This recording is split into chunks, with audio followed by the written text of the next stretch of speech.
156 years ago this month, the Civil War ended here in the United States of America. It was in the spring of 1865 when Robert E. Lee surrendered the last Confederate Army to Ulysses S. Grant at the Appomattox Courthouse here in Virginia on April 9th, 1965.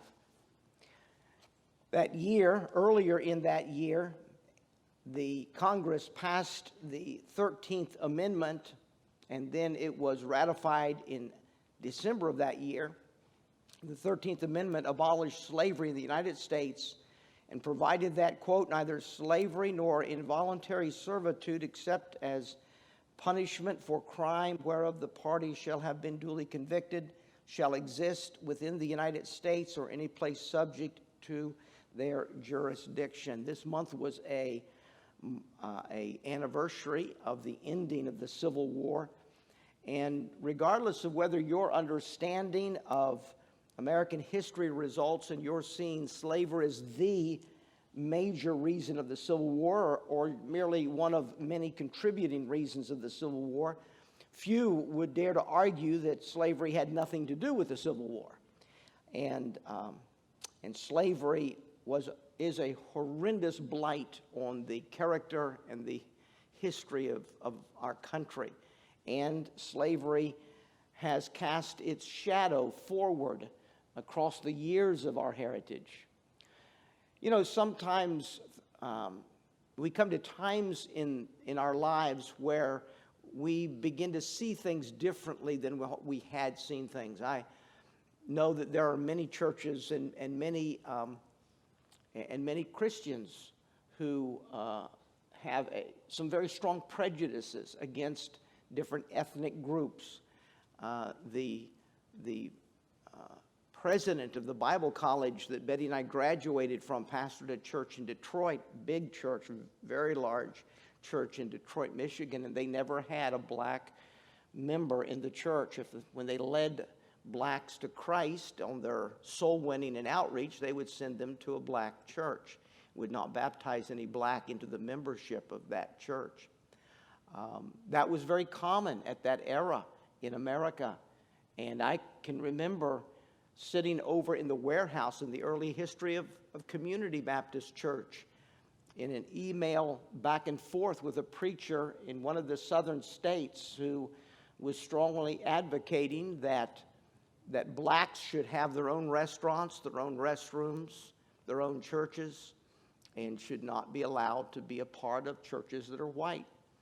And I can remember dialoguing with that individual who argued that because God divided the human family up into groups, the Tower of Babel, that God intends for them to stay divided. I understand that there has been a history of prejudice in Christianity, and that there may still be to this day churches and pastors and Christian people that have deep-seated prejudices against people of other ethnic groups. And I also realize that as we go through life, we come to things and situations that open our eyes and cause us to look at things differently than what we had become accustomed to looking at things. And there are things about life that we need to constantly reevaluate. And the psalmist prayed, "Search me, O God, know my heart, see if there be any wicked way in me. Lead me." None of us have arrived yet. None of us are above and beyond God scrutinizing our hearts and learning and growing and sometimes changing things that we used to think or that we used to feel. And that needs to be an ongoing process in all of our lives. And certainly in America, in the turbulent times we've been in America, it has caused people to think and to reevaluate and to analyze some of the things they've thought or believed or practiced in years gone by. And of course, racism is a horrendous problem. The long shadow of racism continues to cast itself across the American landscape. And there are groups of people in America that hate other groups of people in America based on some peripheral issue of ethnicity or what they might refer to as race. And as Christian people, we always find ourselves in situations where we have to have an opinion. We have to have an understanding of what God says. We need to be able to articulate if there are biblical answers and solutions to problems that are facing our society. And so every once in a while I speak a little bit about this issue I have over the years. And recently, over the last year or so, I have become aware of a couple of individuals that I've been blessed to be able to read about their life and their story. I want to say this evening that the answer to America's racial divide is not more hatred. There are answers, and it's not more hatred and bigotry and prejudice. And I see that being lived out in the story of two men. Here's their pictures coming up.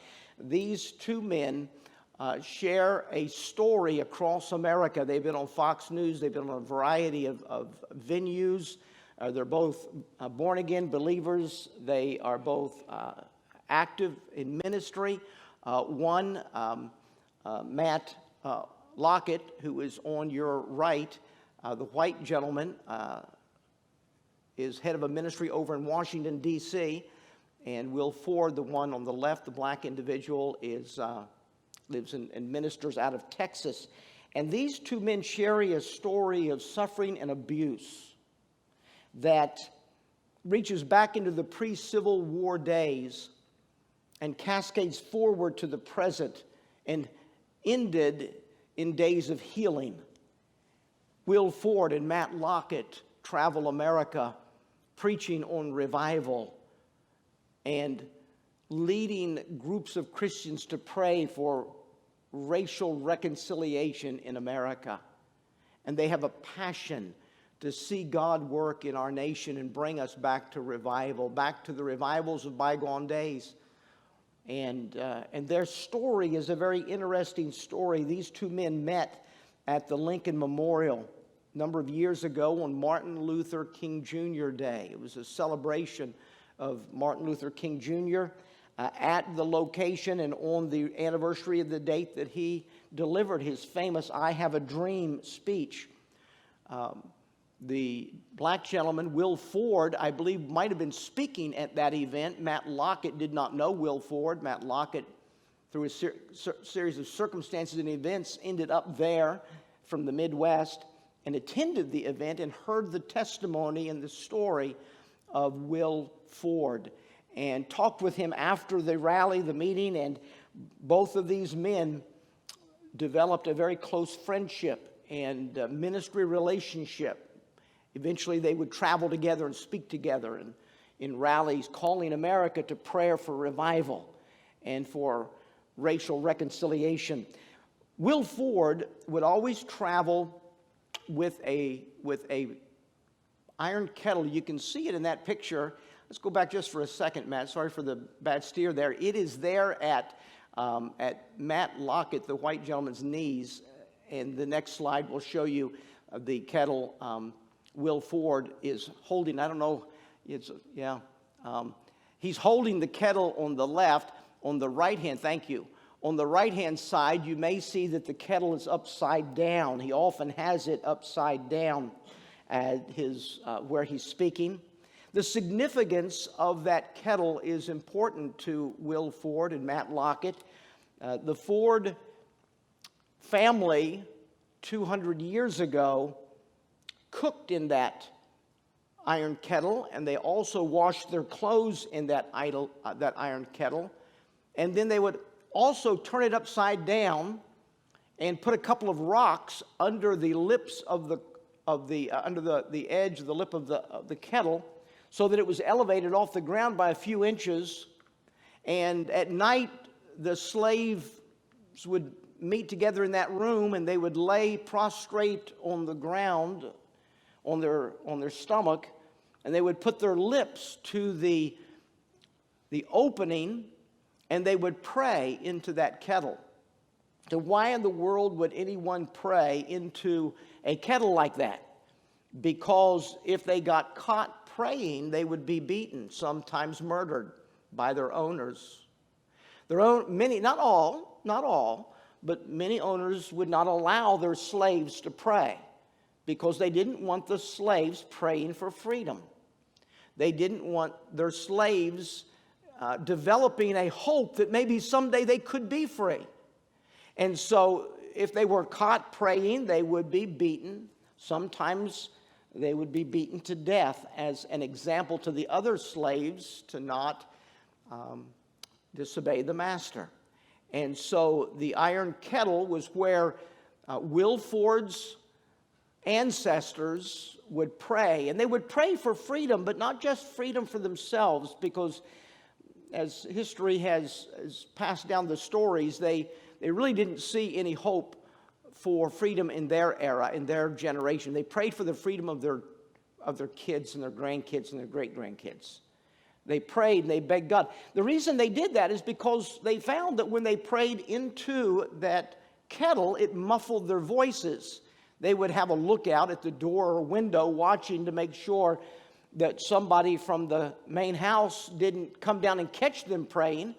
And they would pray into the kettle so that their voices would be muffled and they wouldn't be discovered praying. No one would be drawn to them to pray. But those prayers that they prayed into that old iron kettle were heard by God. Just like Israel, for generations in Egypt, in slavery, begged God and prayed. And we learn from the book of Exodus that they prayed and begged God generation after generation. 400 years they were in Egypt, many of those years in slavery. And they begged God, they pleaded with God to send a deliverer to give them freedom and liberty from the oppression and slavery of Egypt. And God heard their prayers and sent them Moses. And they believed, these slaves believed, that maybe someday God would send somebody, God would do something. And those prayers reached the ears of God, just like Israel's prayers reached the ears of God. Now, many of the owners, slave owners, would allow some liberty for the slaves to have some role in Christianity. They knew that Christianity made people to be harder workers, and so sometimes they would allow that. I don't have a particular copy, but I have read that some Bibles were published by slaveholders that didn't have the story of the Exodus from Egypt in it. It deleted the book of Exodus. Because they didn't want their slaves, they wanted their slaves to read the Bible and to be good slaves, but they didn't want their slaves to read the story of deliverance from Exodus. And so they kept their slaves from praying and seeking God and desiring liberty and freedom. Well, that really captured Lockett's attention and his Matt Lockett's attention and his imagination, and he began to dialogue and with Will Ford, and that launched a friendship that went on for 10 years, a significant friendship of traveling together and seeking America's, praying for revival and racial reconciliation. But then something happened that shocked them. Matt Lockett's ancestors were farmers in Virginia. Will Ford's ancestors were slaves in Louisiana. And as a result of some studies, some ancestral study, and just some happenstance of being in an old bookstore in Virginia and seeing a book, I think it was in Appomattox, seeing a book about the Civil War, and picking up that book and flipping through it, through some unusual circumstances, it was discovered that Will Ford's family had originated in Virginia and migrated to Louisiana. But more than that before slavery ended, they had a different last name. their last name was Lockett. And it was after slavery was made illegal that the Lockett slaves in Louisiana discarded the name Lockett. It was not unusual for slaves to take the last name of their masters. And so they would discard it. They discarded their last name Lockett, and they took a name of a friend of theirs, Ford. And that generation of Lockett slaves became Fords. And Will never knew anything about that until 10 years after that he had developed this friendship. As the friendship unfolded and the story of this old kettle unfolded, they found the records and they found the evidences and the genealogies that Matt Lockett's family had actually owned Will Ford's family in Virginia on the Lockett plantation. And it was Will Ford's ancestors that prayed into that kettle, praying for freedom from Matt Lockett's family, praying that their children would be able to have liberty from Matt Lockett's ancestors that owned them. When these two men found that out, they faced a struggle. Matt Lockett faced the guilt of realizing that his ancestors had owned the ancestors of a man who had become his best friend in ministry. Will Ford, on the other hand, had been preaching and praying for racial reconciliation across America. But all of a sudden, there's a real face of a real person that had owned his family, that he had to struggle with whether he could have racial reconciliation with the man whose ancestors had beaten his family. They had run across one story of where one of Lockett's ancestors had taken one of Ford's ancestors back when he was a Lockett as a slave on the Lockett plantation. And this particular young slave man had gone fishing without permission from the master, and the master decided to make him an object lesson for the other slaves. So the master pickled his back, which means they strapped him to a large tree, hands and legs around the tree, and they beat his back until the flesh was in ribbons. And then they laid him down from the tree, and they poured pork brine into the wounds of his back. After a few weeks of his back healing up from the wounds, they would repeat the process, and they would beat his back until it was raw, and they would pour pork brine into his back. They called it pickling the back. They did that until he died. And Will Ford had to face the reality that his dear friend's ancestors had murdered one of his ancestors mercilessly. And he had to struggle with the feelings of a real person and what that real person had done to his real people. And so we had two men, one suffering with guilt, one suffering with feelings of anger, of having a difficult time with what had happened in those years. Well, those two friends ended up remaining as good friends. And Matt Lockett was able to be forgiven and the past reconciled, and he and Will Ford continue to this day to be dear friends and to travel and preach with that same iron kettle where Will Ford's slave ancestors prayed for freedom from Matt Lockett's slave ancestors. Instead of ripping them apart, the revelation of their past produced a powerful story of the possibility of racial reconciliation inside Christianity when people are believers in Jesus Christ and submit to the truth of the Word of God. But something else was discovered in the process. On the next slide, you'll see, I don't know if you'll be able to make much of it, but that's a historic marker here in Virginia.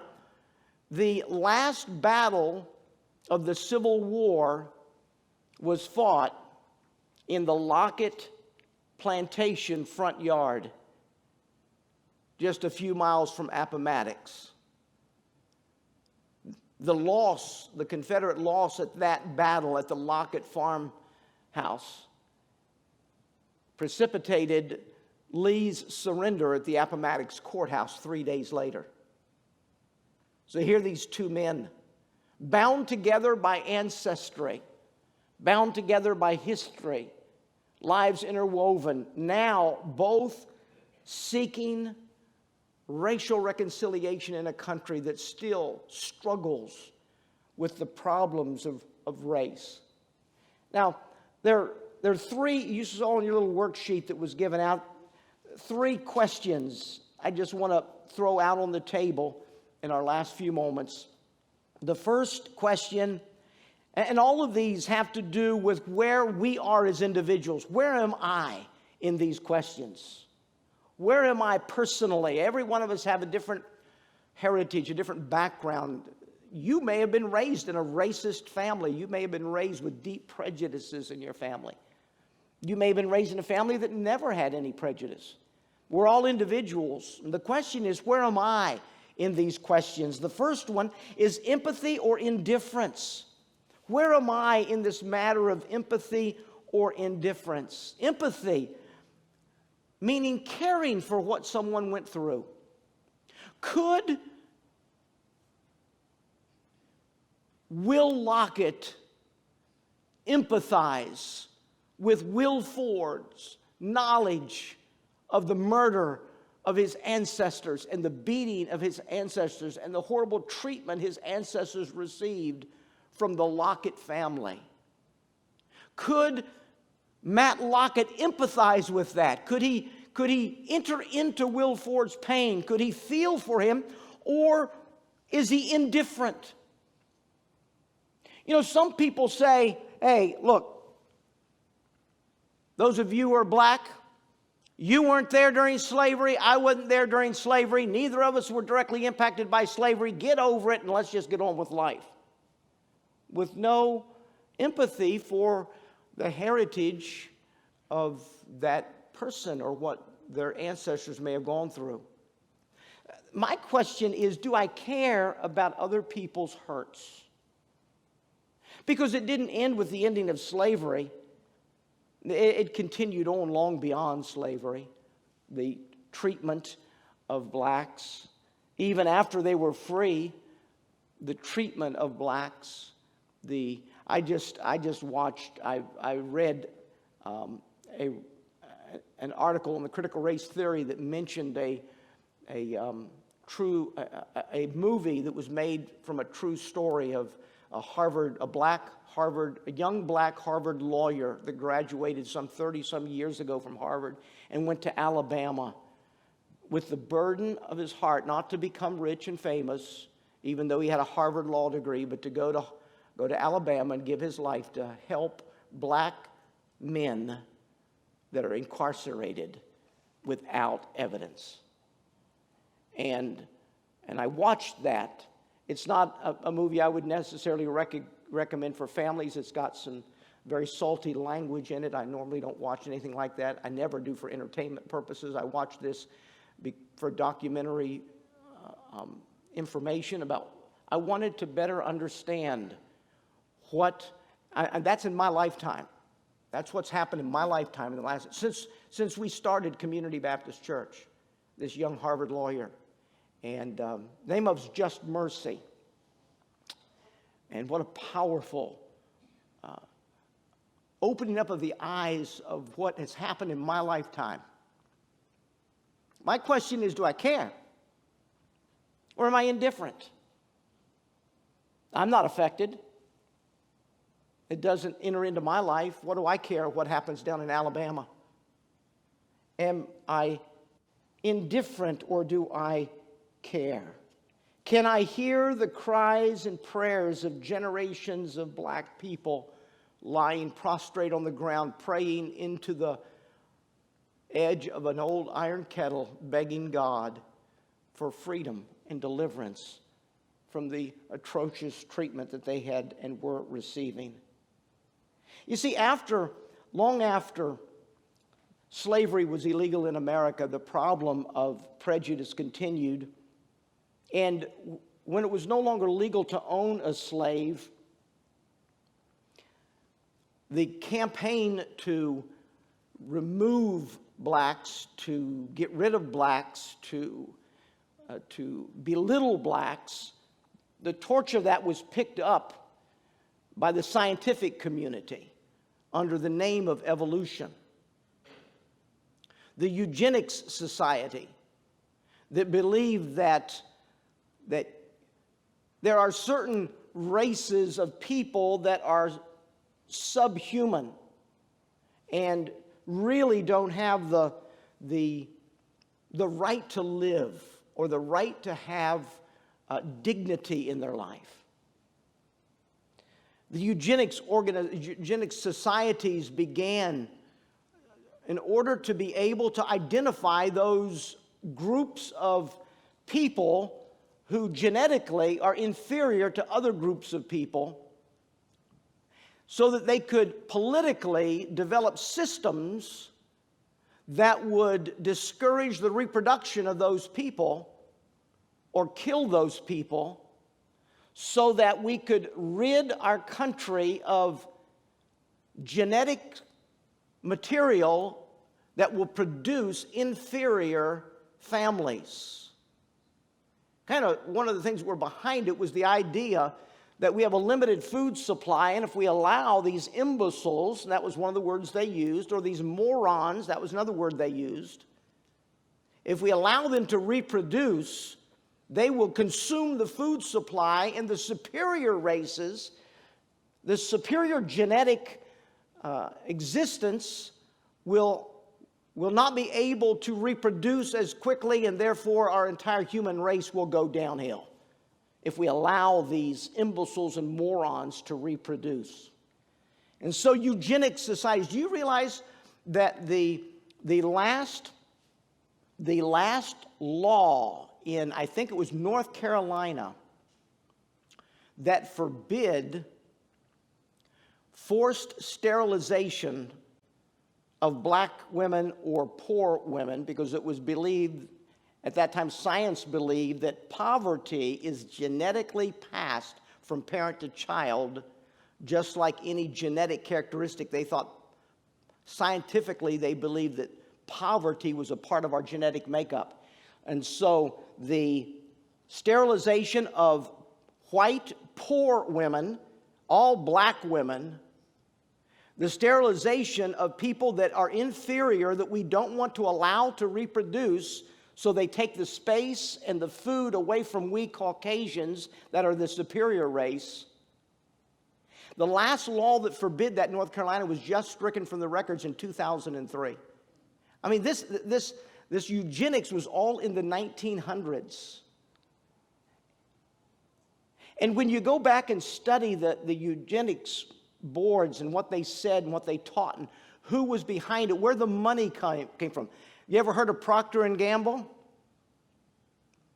The Gamble of Procter & Gamble was a big supporter, money source for destroying the black people.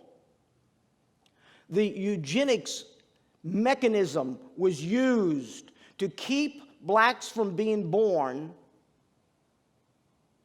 and then to deal with the presence of blacks after they're born. One of the more heart-wrenching situations was a man by the name of Otabinga. You ever heard of Otabinga? Otabinga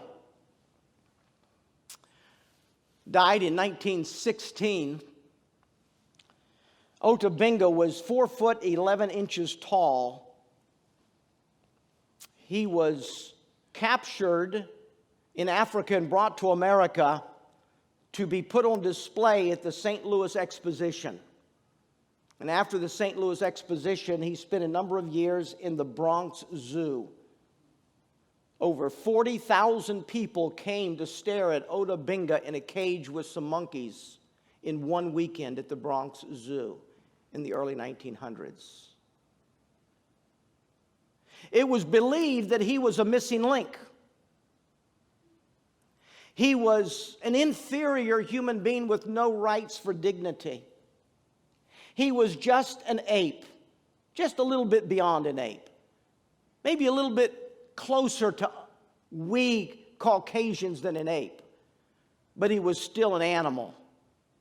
And he was locked up as, some objected to it, it was said that this is an education project to teach America about evolution, to give Americans the opportunity to see a real live missing link that was captured in Africa and brought so that we could see the reality of evolution.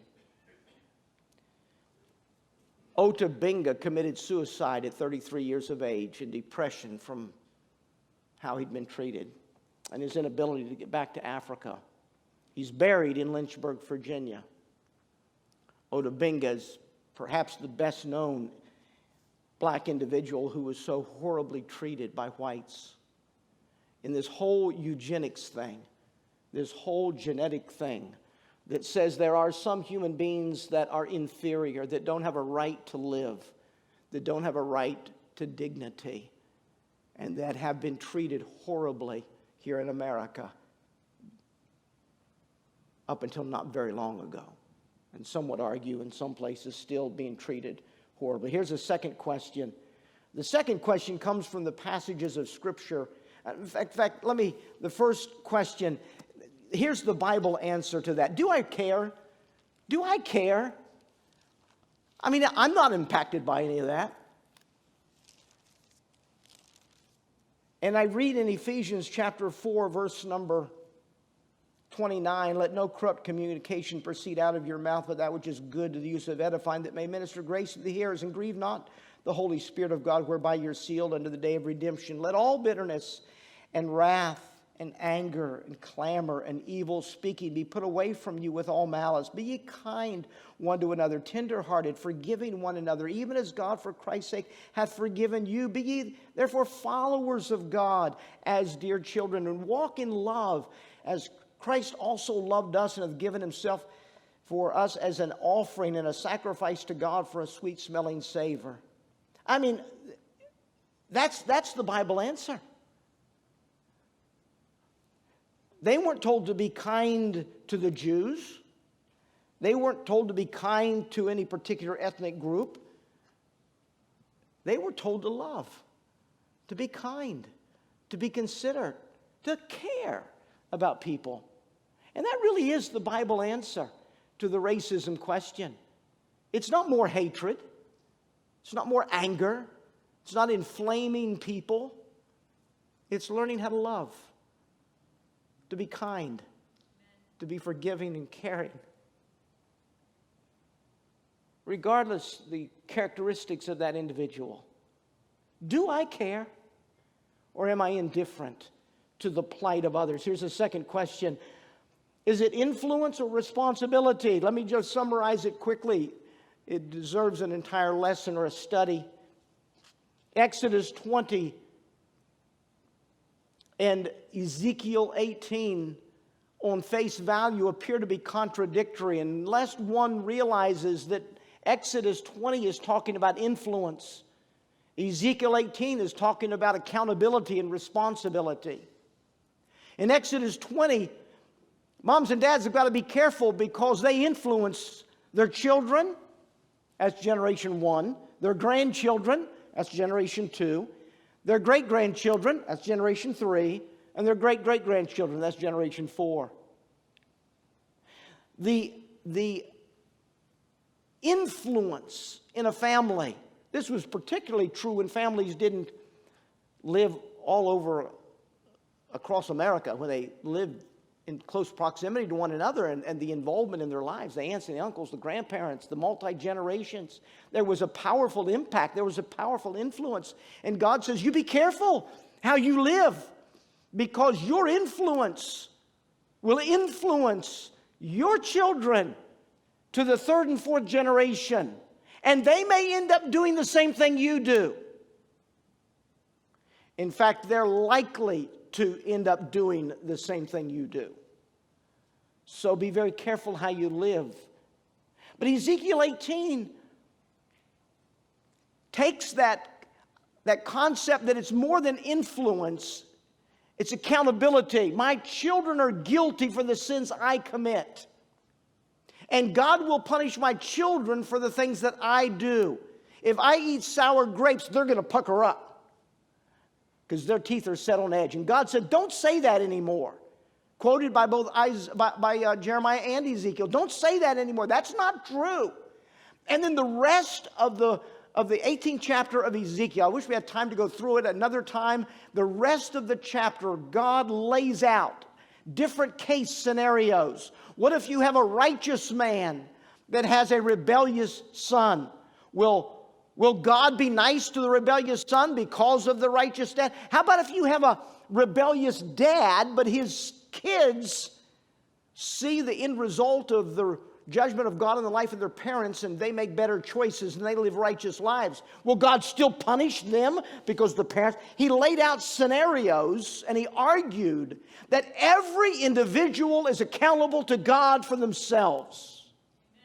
And God will never punish one individual for what a different individual does. Everyone is responsible for their own actions, and they're accountable to God for their own actions. And then Ezekiel 18 gives the solution, and it's forgiveness. It's a powerful chapter. Read it sometime. You'll enjoy it if you haven't read it in a long time. Today's wrong does not cancel out yesterday's wrong. A riot in Portland does not fix anything that happened 100 years ago.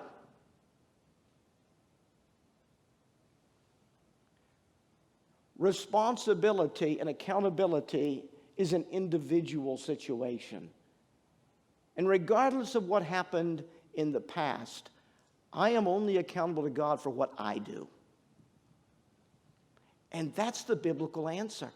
All these things about reparations. We need to take all the money away from the whites and give it to the blacks because the whites took advantage of the blacks in the past and therefore they don't have the right to the stuff they've got. And that's social justice as is being taught in Loudoun County schools under the critical race theory, that social justice is for the government to change its political stance, to take away the power from the whites and give it to the blacks because they are a minority group that were oppressed, and that's the way you get justice. It's equity. It's not equal treatment. And no, that doesn't fix anything. If I didn't do something wrong, I shouldn't pay for that wrong. I'm accountable for what I do. And my ancestors are accountable for what they did. And they'll give an account to God one day for what they did. But I can't be accountable for what my ancestors did unless under their influence I make the decision to do the same thing they did. Then it becomes my responsibility, and then I'm accountable to God for what they did. And then here's the third question. Yesterday or today? Yesterday or today? What a lot of people don't realize is abortion and the treatment of the blacks are the same thing. The same evolutionary philosophy that promoted eugenics and the murder and the destruction of blacks sought for the abortion of another group of people that the elites deemed to be unworthy of life. It's not the subhuman blacks this time. It's the pre-human unborns this time. But it's the same group. You study back history, the biggest abortion provider is what? Planned Parenthood. It was started by Margaret Sanger. Margaret Sanger was a huge eugenist, and she was the one that was trying to sterilize black women, keep them from conceiving children so they wouldn't mess up our country by filling our country with blacks. And the issue of slavery, the issue of the treatment of the blacks, and the issue of abortion are one and the same issue. They're just two different groups of human beings that the elites deem to be undeserving of life and dignity. And the same individuals that promoted one promoted the other in history.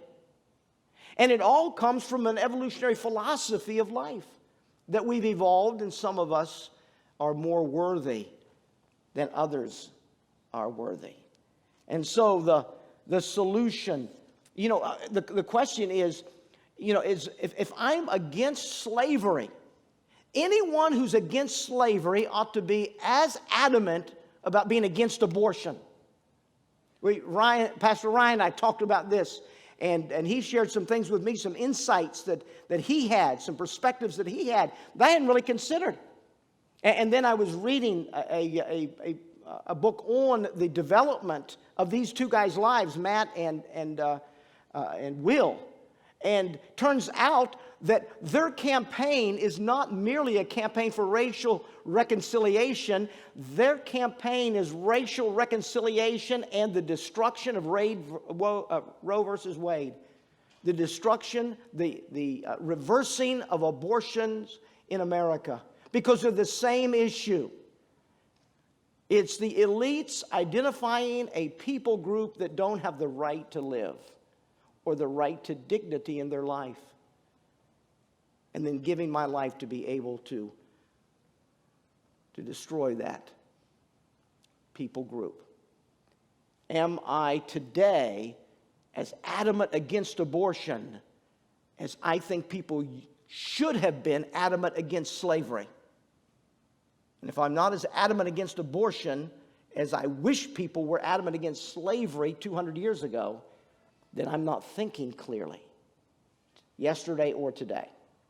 Let me end by saying that a lot of you know, you've heard me mention in bygone days perhaps, that I am a descendant of an African man.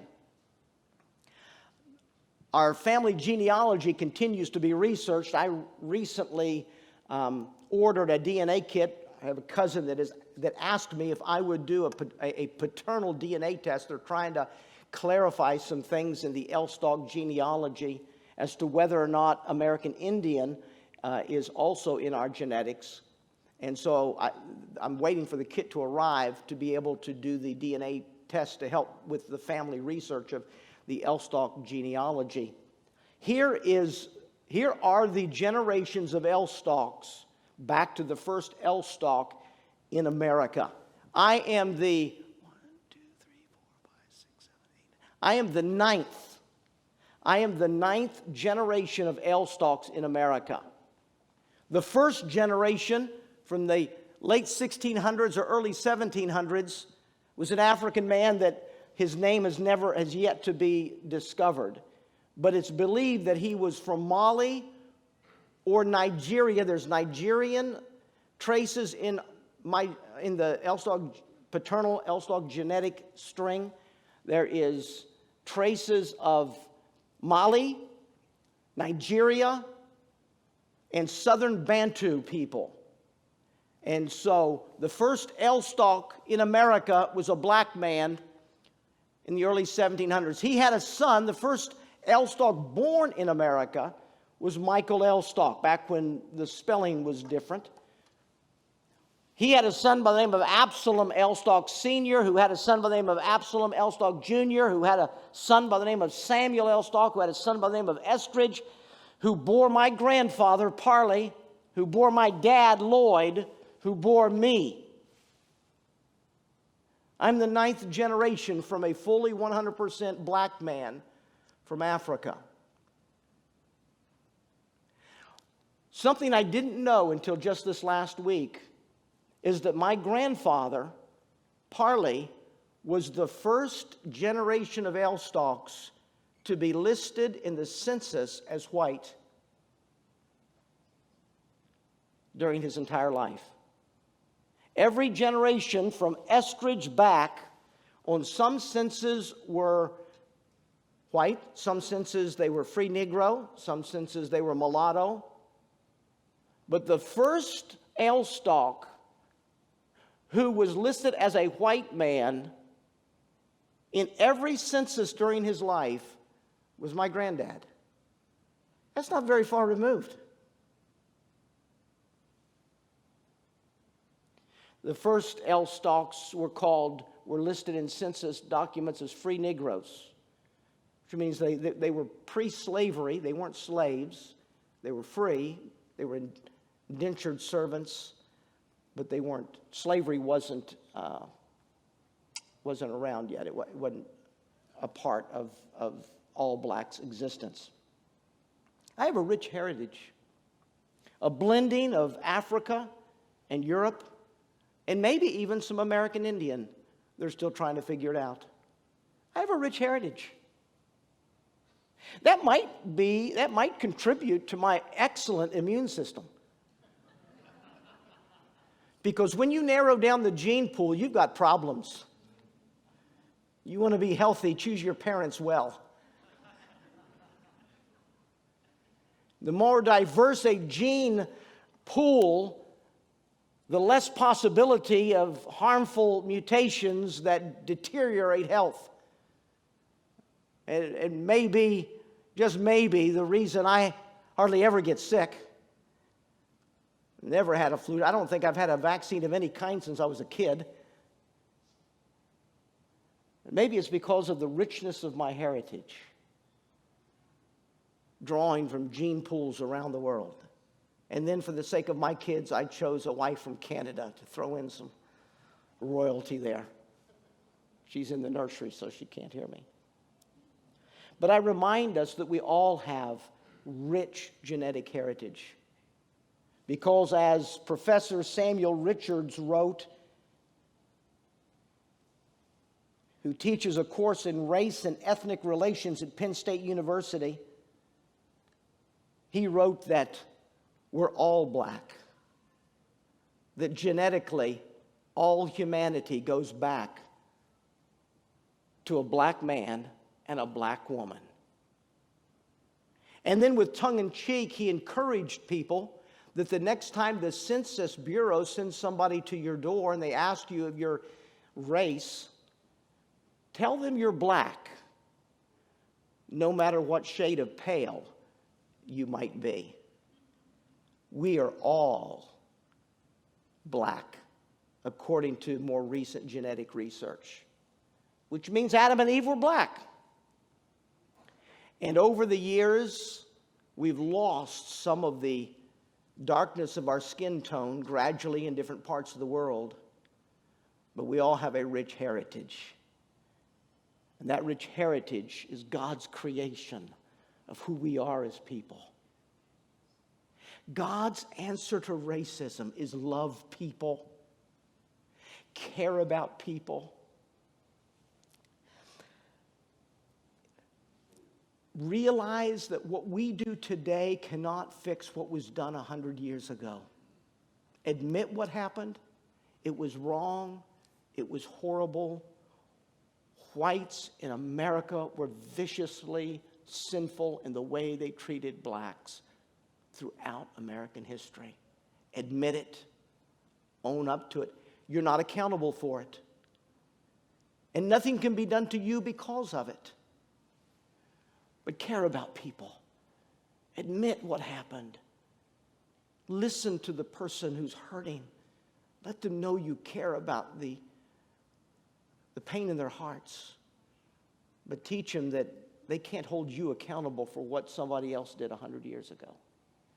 And then be as against abortion as you think our forefathers should have been against slavery in their day, because they are part and parcel the same issue. Every human being